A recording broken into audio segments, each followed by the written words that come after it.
Buenas tardes, ¿quién como Dios? Nadie como Dios. Y después de Dios, nadie como María. Bienvenido a este tu programa Armas para defender tu fe. Hoy con un nuevo tema. Hoy vamos a hablar de la sucesión apostólica. Pero antes de iniciar, te quiero pedir que si te gusta este programa, le des un like, te suscribas a nuestro canal, que gracias a Dios son muchos más, y que actives la campanita para que puedas recibir toda nuestra programación a través de tu dispositivo. Vamos a iniciar con una oración. En el nombre del Padre, y del Hijo, y del Espíritu Santo. Amén. Ven Espíritu Santo, ven por medio de la poderosa intercesión del Inmaculado Corazón de María, tu amadísima esposa. Ven Espíritu Santo, ven por medio de la poderosa intercesión del Inmaculado Corazón de María, tu amadísima esposa. Ven Espíritu Santo, ven por medio de la poderosa intercesión del Inmaculado Corazón de María, tu amadísima esposa. Amén. Te suplicamos, Padre, que envíes a través de tu Hijo la fuerza del Espíritu Santo, que el Espíritu Santo venga a iluminar nuestro entendimiento, nuestra inteligencia, que venga el Espíritu Santo a mostrarnos la verdad, que sea ese mismo Espíritu llenándonos y cubriéndonos con su luz. A ti, mamá, que tú eres nuestra maestra, te pedimos también que nos acompañes en esta media horita para que también nos enseñes, tú que eres madre y maestra de la iglesia. Gloria al Padre, y al Hijo, y al Espíritu Santo, como era en el principio, ahora y siempre, por los siglos de los siglos. Amén. En el nombre del Padre, y del Hijo, y del Espíritu Santo. Amén. ¿Quién como Dios? Nadie como Dios. Y después de Dios, nadie como María. Muy bien. El tema que vamos a tocar hoy es el tema de la sucesión apostólica. Y quiero empezar con una pregunta. ¿Cómo es que el Papa actual, el que tenemos ahora en nuestra iglesia, tiene el mismo poder que Pedro? Esa es una pregunta que se hacen los protestantes y que también lastimosamente se lo hacen muchos católicos que no conocen la doctrina de la iglesia y menos conocen la doctrina de la sucesión apostólica. Voy a empezar con los argumentos que tienen los protestantes, como siempre hago, para después demostrar con las Sagradas Escrituras las enseñanzas de la iglesia. ¿Cuáles son los argumentos de los protestantes para refutar la sucesión apostólica dentro de la iglesia católica? Ellos tienen tres argumentos. Primer argumento, ellos dicen: en ninguna parte de las Sagradas Escrituras se menciona la idea de la sucesión apostólica. Eso lo vamos a ver más adelante. Segundo argumento, los protestantes dicen que Cristo no le dio ninguna autoridad a Pedro. Eso también lo vamos a ver. Y tercer argumento, ellos dicen, los protestantes, que no hay en las Sagradas Escrituras indicios de que los apóstoles pasaran su autoridad a otras personas. Eso también lo vamos a ver. Muy bien, pero para hablar de la sucesión apostólica, expliquemos qué es la sucesión apostólica. ¿En qué consiste? La sucesión apostólica consiste en conferir la autoridad y la misión de los apóstoles a los varones que van a continuar con la obra encomendada. De hecho, la palabra apóstol significa enviado. Importante ese punto. Sabemos que Cristo instituyó a 12 hombres. Eso está en Lucas 6, capítulo 6, versículo del 13 al 16. Cuando era de día, llamó a sus discípulos y escogió a 12 de ellos, a los cuales también llamó apóstoles: a Simón, a quien llamó Pedro; a Andrés su hermano; Jacob, Juan, Felipe y Bartolomé; Mateo, Tomás, Jacobo el hijo de Alfeo, Simón el celote, Judas llamado hermano de Jacob, y Judas Iscariote, el que lo entregó, el traidor. Palabra de Dios, te alabamos, Señor. También lo vemos en Lucas 9:1. Convocando a los 12, les dio autoridad y poder sobre todos los demonios para curar enfermedades. Palabra del Señor, gloria a ti, Señor Jesús. Entonces, queda claro quien escoge a los 12 apóstoles. Primero, es Jesús. Muy bien. Ahora, escoge a los 12 y les dio autoridad, como dice en el Evangelio. Pero ¿qué autoridad les dio? Primero, les dio autoridad para bautizar. Eso está en Mateo 28, 19. También les dio autoridad para expulsar demonios. Eso lo podemos encontrar en Lucas 9:1. Al mismo tiempo les dio poder para perdonar pecados. Eso lo podemos encontrar en Juan 20:21 al 23. También les dio autoridad para predicar el Evangelio. Eso lo podemos encontrar en Marcos 16:15. También les dio autoridad para curar enfermos y para resucitar muertos. Eso lo podemos ver en Mateo 10:8. Y también le dio autoridad para imponer manos. Eso lo podemos encontrar en Primera de Tesalonicenses capítulo 2, versículo 7. Ahora, ¿será que Cristo quiso dejar toda esa autoridad a solo 12 personas? Los apóstoles eran conscientes de que no vivirían para siempre y por voluntad de Cristo estaban destinados a tener sucesores que continuaran su ministerio, con la misma autoridad que ellos recibieron de Cristo, obviamente. Ahora, los apóstoles recibieron lo que Cristo recibió del Padre. Es importante esta cita bíblica porque ahí es donde se ve la transmisión de la autoridad de Cristo hacia los apóstoles. En Juan 20:21 hasta el 23, Jesús les dice otra vez: la paz sea con ustedes. Miren esto: como el Padre me envió, así también yo los envío a ustedes. Dicho esto, sopló sobre ellos y les dijo: reciban el Espíritu Santo, y a quienes les perdonen los pecados le quedan perdonados, y a quienes se los retengan le quedan retenidos. Palabra del Señor. Gloria a ti, Señor Jesús. Es importante las palabras de Cristo porque aquí es donde se ve de manera clara la transferencia de esa autoridad. ¿Qué recibió de Cristo el Padre? La autoridad de enviar. Y así como Él la recibió, Él se la da a los apóstoles. Así como yo recibí del Padre, así yo los envío a ustedes. Los apóstoles siempre tuvieron claro que su autoridad no venía de ellos, sino obviamente de Cristo. En Primera de Tesalonicenses capítulo 2, versículo 7, dice: aunque pudimos imponer nuestra autoridad por ser apóstoles de Cristo, nos mostramos amables con vosotros, como una madre cuida con cariño a sus hijos. Palabra de Dios, te alabamos, Señor. Aquí nos estamos dando cuenta de que aunque los apóstoles tuvieran claro que esa autoridad les venía de Cristo y obviamente del cielo, es por eso ellos no abusaban de esa autoridad, sino que al contrario, servían como si fueran los últimos y con toda la caridad y con todo el amor. No con dureza ni creyéndose que ellos eran los que más podían, sino sirviendo como si fueran los últimos y los siervos. Los protestantes dicen que no hay indicios en las Sagradas Escrituras de sucesión apostólica. Pues yo les voy a dar una cita bíblica que es contundente para demostrar que sí hay indicios en las Sagradas Escrituras de sucesión apostólica. ¿Dónde está? Está en Hechos de los Apóstoles, capítulo 1, del versículo 16 al versículo 26.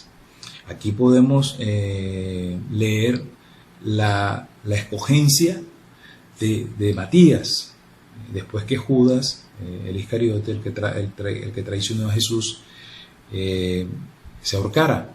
Ese puesto quedó vacío, pero más sin embargo, ellos escogen a una persona de entre ellos para que pudiera reemplazar a Judas. Dice así: uno de aquellos días, Pedro, ojo, se puso en pie. ¿Por qué Pedro? Hay que preguntarse por qué Pedro. Obviamente porque era la cabeza de la iglesia, porque era el líder de los apóstoles, porque había sido escogido por el Señor para pastorear y para cuidar a los corderos. Eso lo dice el apóstol San Juan. en pie en medio de los hermanos, y el número de los reunidos era de unos 120, y les dijo: hermanos, era preciso que se cumpliera la escritura en la que el Espíritu Santo por boca de David había hablado ya acerca de Judas, el que fue guía de los que prendieron a Jesús, porque era él uno de los nuestros y obtuvo un puesto en este ministerio. ¿Qué quiere decir eso? Que era apóstol también. Conviene pues que entre los hombres que anduvieron con nosotros todo el tiempo que el Señor Jesús convivió con nosotros, a partir del bautismo de Juan hasta el día en que nos fue llevado, uno de ellos será constituido testigo con nosotros de su resurrección. Presentando entonces a dos, a José llamado Barsabás, por sobrenombre Justo, y a Matías. Entonces oraron así: tú, Señor, que conoces todos los corazones, muéstranos cuál de estos dos has elegido para ocupar en el ministerio del apostolado el puesto que Judas desertó para irse a donde le correspondía. Echaron suerte y la suerte cayó sobre Matías, quien fue agregado al número de los 12 apóstoles. Palabra de Dios, te alabamos, Señor. Aquí, en esta cita bíblica, podemos ver claramente la sucesión apostólica. Podemos ver cómo Judas, que dejó el puesto vacío, fue sustituido, ¿verdad? Después de haber orado y escogieron a Matías, de dos personas, de José llamado Barsabás, entre Matías y José Barsabás, escogieron a Matías. Ahí está claramente la sucesión apostólica. Ahora, hay que tener algunas consideraciones. Cuando Pedro se levantó, tomó la palabra y todos reconocieron la autoridad de Pedro. Los protestantes dicen: Pedro no tiene ninguna autoridad, o la persona que en este momento está como la figura de Pedro, o sea, nuestro actual Papa, no tiene la autoridad, o ellos no reconocieron la autoridad de Pedro. Cuando Pedro se levantó delante de todos esos 120 hombres, nadie dijo nada. Nadie le dijo a Pedro: tú no tienes autoridad. Nadie le dijo: tú no tienes poder para hacer esto. O nadie le dijo: Jesús es el único que puede elegir al que dejó el puesto vacío de Judas. Nadie le dijo nada a Pedro. ¿Por qué? Porque todos sabían la autoridad que le había dado Jesús a Pedro. Segundo, los apóstoles eligieron a Matías. No fue Jesús, porque Jesús ya se había ido al cielo. Y con esto transmitieron toda la autoridad y toda la responsabilidad de servir al pueblo de Dios como apóstol y como obispo. Recuerden que los apóstoles también son obispos. Ahora, era necesario que después de la muerte de Judas se eligiera un sucesor. Eso está profetizado en el Salmo 109, versículo 8, cuando dice: ocupe otro su sitio, que inclusive el mismo Pedro, en el mismo texto de Hechos de los Apóstoles capítulo 1, trae a colación ese salmo como una forma de cumplimiento de esa profecía. Si la sucesión apostólica no era necesaria, ¿para qué necesitaban a Matías? ¿Para qué se necesitaba escoger entonces entre dos personas? Hubiera quedado mejor ese puesto vacío, pero era necesario para que se cumplieran las escrituras y para que se cumplieran también todas las profecías del Antiguo Testamento, porque la figura de los 12 apóstoles es la figura de las 12 tribus, que está en el Antiguo Testamento y que también está profetizada en el libro del Apocalipsis. Jesús no solo mandó a predicar a los apóstoles por todo el mundo. Eso lo podemos ver en Mateo 28, versículo 19 al 20. Mira lo que le dice: y por tanto, id y haced discípulos a todas las naciones. Qué importante esto, porque no solamente los manda a predicar, no simplemente le dice vayan, sino le dice vayan y hagan discípulos, bautizándolos en el nombre del Padre y del Hijo y del Espíritu Santo, y enseñándoles que guarden todas las cosas que yo os he mandado. Y aquí que yo estaré con vosotros todos los días hasta el fin del mundo. Palabra del Señor.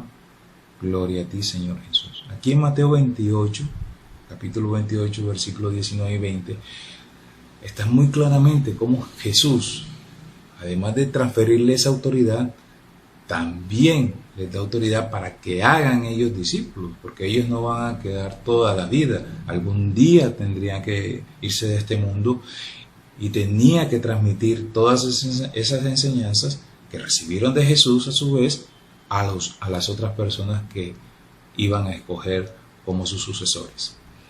Y los coloca para que den fruto. No simplemente los escoge y le dice vaya y haga discípulos, sino que les dice, como en San Juan 15:16, no son ustedes los que me han elegido a mí, sino he sido yo el que los he elegido a ustedes y los destiné para que vayan y den fruto y ese fruto sea duradero.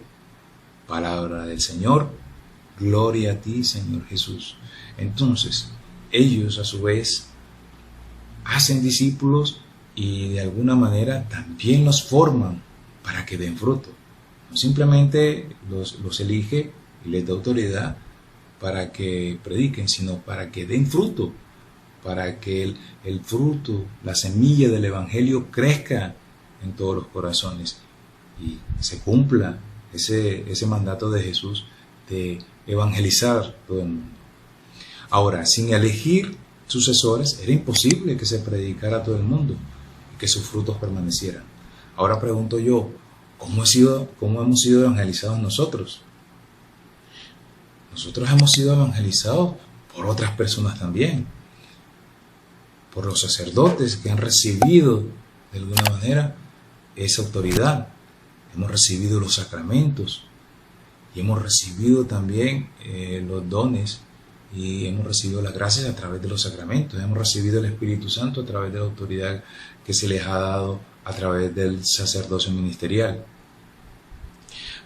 Ahora, Pablo y Bernabé, si alguien dice, hombre, ¿dónde hay indicio de que los apóstoles le dieron autoridad a otras personas?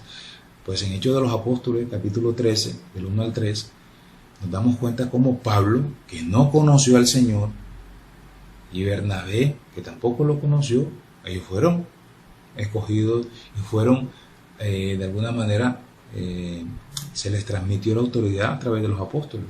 No fue a través de Jesús. Mira lo que dice este texto.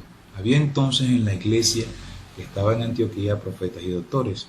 Bernabé, Simón apodado el Negro, Lucio Cirené, Manaén, el que se había criado junto a Herodes el tetrarca, y Saulo, que después era Paulo.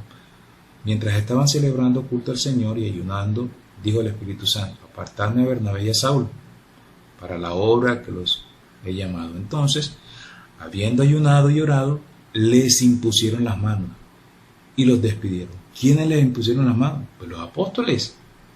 Y con esa imposición de manos recibieron toda la autoridad de Cristo. Y no conocieron a Jesús. Y son columnas de la iglesia. San Pablo es columna de la iglesia. Apóstol, como bien lo dice él en una de sus cartas. También Tito y Timoteo recibieron esa autoridad. Eso lo podemos encontrar en la segunda carta del apóstol San Pablo a Timoteo, capítulo 4, versículo 14, cuando dice, no descuides el carisma que hay en ti, que se te comunicó por intervención profética mediante la imposición de manos del colegio de presbíteros, del colegio de sacerdotes. Palabra de Dios, te alabamos, Señor.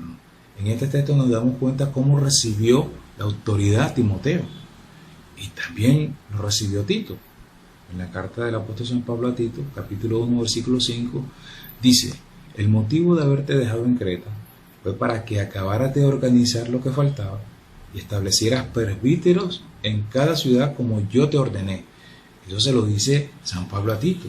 O sea que de la misma forma como él recibió la autoridad de San Pablo, así él tenía la autoridad en ese momento de organizar la iglesia y establecer presbíteros en esa ciudad. ¿Para qué? Para cumplir las palabras de Jesús. Ir por todo el mundo y hacer discípulos. Y hacer discípulos. ¿Quién como Dios? Nadie como Dios. Y después de Dios, nadie como María. A los presbíteros, a los sacerdotes, también tienen algunas denominaciones o algunos nombres con que fueron relacionados y también eran llamados en las Sagradas Escrituras. Por ejemplo, a los sacerdotes se les llamaban colaboradores. En la carta del apóstol San Pablo a los Colosenses, capítulo 4, versículo 11, ahí está. Dice así: os saluda también Jesús, llamado el Justo. Son los únicos de la circuncisión que colaboran conmigo por el reino de Dios y han sido para mí un consuelo. Ahí está. Eran sacerdotes, pero también se les llamaba colaboradores. De la misma manera, también se les llamaba ancianos o notables, o la traducción al griego que se llama presbíteros.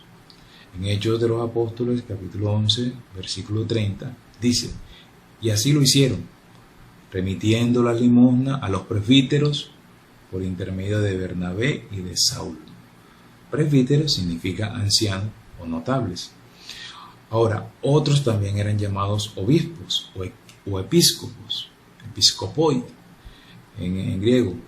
En Filipenses capítulo 1, versículo 1, dice: Pablo y Timoteo, siervos de Cristo Jesús, a todos los santos en Cristo Jesús que están en Filipo, con los episcopos y diáconos. Miren, y en las mismas cartas de San Pablo se empiezan a dar estas jerarquías. También se le decía a los apóstoles o a los sacerdotes profetas o doctores. En Hechos de los Apóstoles, capítulo 13, versículo del 1 al 3. Había entonces en la iglesia que estaba en Antioquía profetas y doctores. Palabra de Dios, te alabamos, Señor. Estas eran uno de los nombres con que también se podían identificar a los sacerdotes o a los apóstoles en ese tiempo. Ahora, los obispos son los sucesores de los apóstoles. Los apóstoles eran obispos. Y cuando ellos ordenaron, por ejemplo, a San Pablo, lo ordenaron obispo también. Y a Tito y a Timoteo de la misma forma. En Hechos de los Apóstoles, capítulo 20, versículo 28, podemos encontrar: tened cuidado de vosotros y de toda la grey, en medio del cual ha puesto el Espíritu Santo como obispos, para pastorear la iglesia de Dios, que Él se ha adquirido con la sangre de su propio Hijo. Palabra de Dios, te alabamos, Señor. En el Catecismo de la Iglesia Católica, en el numeral 862, está también explicado la función de los obispos. Así como Pedro permanece el ministerio confiado personalmente, el ministerio confiado personalmente por el Señor a Pedro, ministerio que debía ser transmitido a sus sucesores, de la misma manera permanece el ministerio de los apóstoles para apacentar la iglesia, que debe ser ejercido perennemente por el orden sagrado de los obispos. Por eso la iglesia enseña que por institución divina los obispos han sucedido a los apóstoles como pastores de la iglesia. El que los escucha a los obispos, escucha a Cristo. El que en cambio los desprecia a Cristo y al que lo envió. Eso lo dice la Lumen Gentium, el numeral 20. Ahora, el segundo Papa, nosotros podemos encontrar dentro de toda la sucesión apostólica el número de 365 apóstoles o papas que han estado ininterrumpidamente dentro de la iglesia. El primero, obviamente, Pedro, cuando fue llamado en Mateo 16, 18, tú eres Pedro y sobre esta piedra edificaré mi iglesia y las puertas del infierno no prevalecerán contra ella. El segundo, después de la muerte de Pedro, es Lino. Lino es el segundo sucesor que de Pedro, el que viene después de Pedro y el que empieza la sucesión apostólica. Pues miren, Lino está en las Sagradas Escrituras. En la segunda carta del apóstol San Pablo a Timoteo, capítulo 4, del 19 al 22, podemos encontrar a Lino. Saluda a Prisca y Aquila, y a la casa de Onesíforo, Erasto, que se quedó en Corinto, y a Trófimo, que dejé en Mileto enfermo. Procura venir antes del invierno. Éubulo te saluda, y Pudente y Lino, Claudia y todos los hermanos. El Señor Jesucristo esté con su espíritu, la gracia sea con vosotros. Amén. Palabra de Dios, te alabamos, Señor. Vemos cómo el sucesor de Pedro, Lino, ya se encuentra en la misma Sagrada Escritura. Ahora, estos a su vez, los mismos apóstoles, ellos nombraron diáconos. ¿De dónde aparecen los diáconos? Hechos de los Apóstoles, capítulo 6, versículo del 2 al 6. Entonces los 12 apóstoles convocaron a todos los discípulos y les dijeron: no es justo que nosotros descuidemos la predicación para servir a las mesas. Nombrad pues, hermanos, de entre vosotros a 7 varones de buena fama, llenos de Espíritu Santo y de sabiduría, a quienes encarguemos a este ministerio. Nosotros persistiremos en la oración y en el ministerio de la predicación.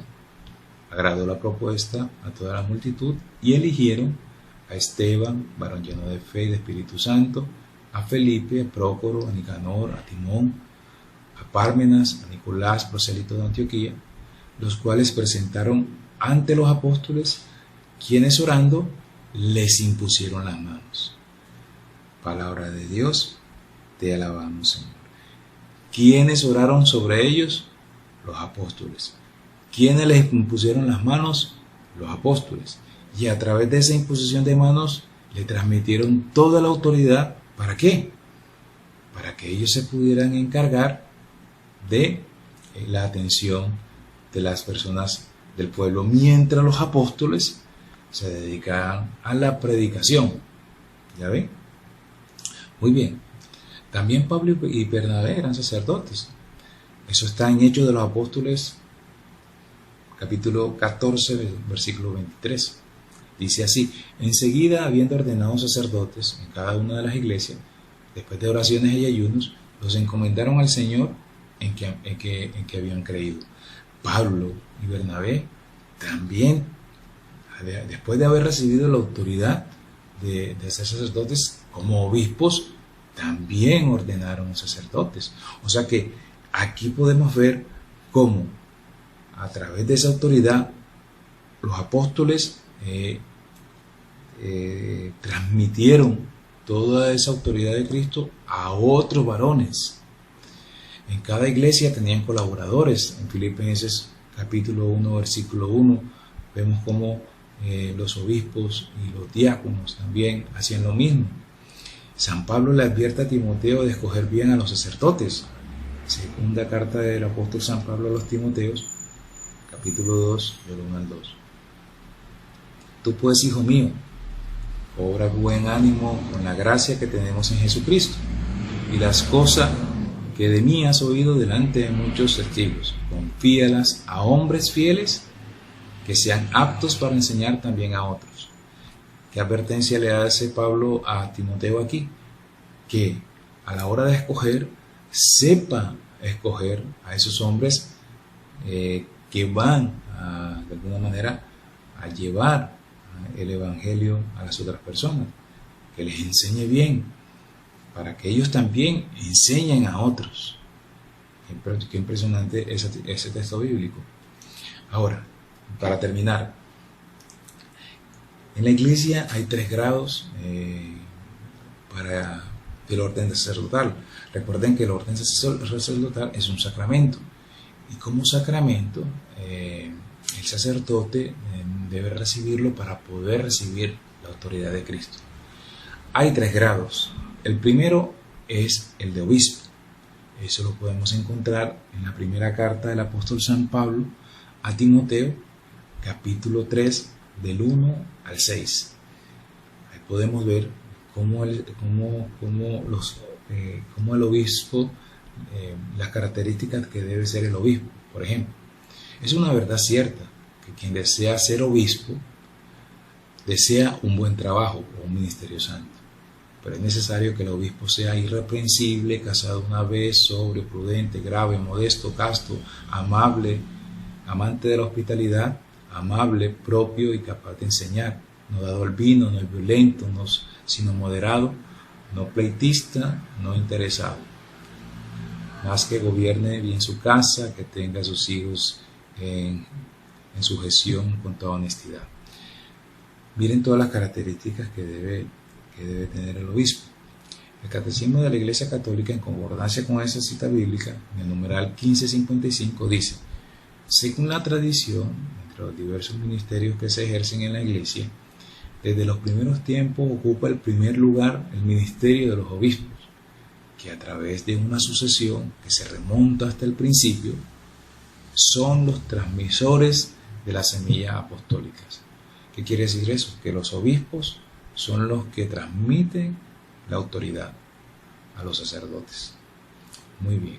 El segundo grado, el de presbíteros o el de sacerdotes, lo podemos encontrar en las Sagradas Escrituras en la primera carta del apóstol San Pablo a Timoteo, en el capítulo 5, versículos del 17 al 20.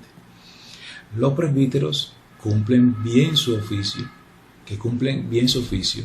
sean remunerados con doble honorario, sobre todo los que trabajan en la predicación y en la enseñanza.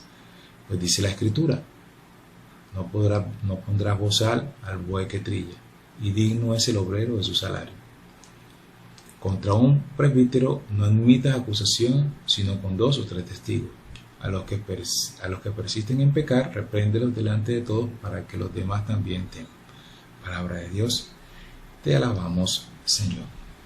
En concordancia con esa cita bíblica, el Catecismo de la Iglesia Católica, en el numeral 1568, dice: los presbíteros, instituidos por la ordenación en el orden del presbiteriado, están unidos todos entre sí por la íntima fraternidad del sacramento. Forman un único presbiterio, especialmente en la diócesis, a cuyo servicio se dedican bajo la dirección de su obispo. O sea que ellos, los sacerdotes, los presbíteros, están sujetos a los obispos. Y el último grado, los diáconos, lo podemos encontrar en las Sagradas Escrituras, en la primera carta del apóstol San Pablo a Timoteo, en el capítulo 3, versículos 8 al 10. Dice así: los diáconos, asimismo, deben ser honestos, sin doblez en sus palabras, no dados a mucho vino, nada de codicias ni de ganancias deshonestas, que guarden el ministerio de la fe con limpia conciencia. Eso hablando de los diáconos.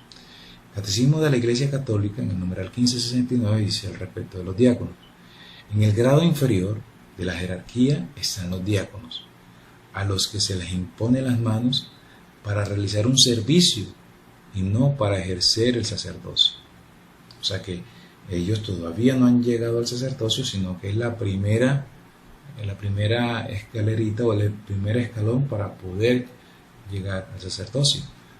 Obviamente tienen unas funciones especiales dentro de la iglesia, pero me imagino que el que desee ser sacerdote tiene que seguir avanzando en el proceso y en sus estudios. Muy bien, con esto terminamos. Espero que haya sido de mucha ayuda este programa, que pueda aclarar tus conceptos. Le pedimos al Señor que siga bendiciendo enormemente toda esta familia de Lazos de Amor Mariano. Bendice, Señor, especialmente a nuestros oyentes, a todas las personas que ven nuestro canal diariamente, y que derrames tu Santo Espíritu, el Espíritu de la inteligencia, el Espíritu de la ciencia, y que la luz del Espíritu Santo ilumine nuestras conciencias sobre todo, y podamos cada día descubrir la verdad de Cristo en nuestros corazones. Gloria al Padre, y al Hijo, y al Espíritu Santo, como era en el principio, ahora y siempre, por los siglos de los siglos. Amén. En el nombre del Padre, y del Hijo, y del Espíritu Santo. Amén. Que Dios te bendiga.